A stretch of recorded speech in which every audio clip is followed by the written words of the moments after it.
Durant 10 jours, Archipel prend ses quartiers à la maison communale de Plainpalais.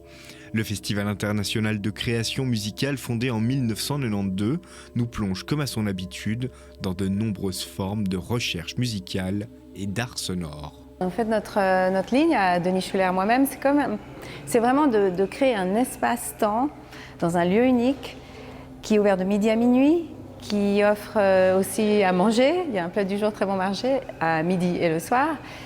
Et il y a plein d'événements gratuits, il y a une salle de jeu pour les enfants. Et au niveau aussi des propositions artistiques, il y a beaucoup d'univers qui sont en fait plutôt de l'ordre de se poser, de se mettre dans un état comme ça d'écoute.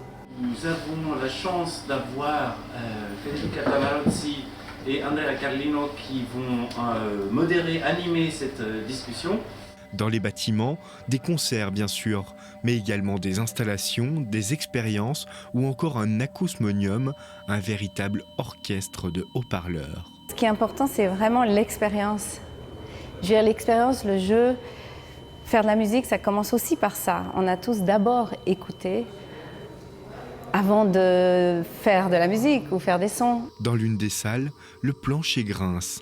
Le festival profite de cet espace pour nous rappeler que le son touche plus que l'ouïe. Olga Koksharova qui a enregistré des sons des forêts, des arbres, de la sève en pleine nuit. Et après, elle a pris des sons dans un atelier de lutherie. Et maintenant, elle partage ces sons à travers le corps des musiciens et de leurs instruments en bois qui ont été faits avec ce même bois. À savoir que le bois continue de travailler des années après avoir été coupé.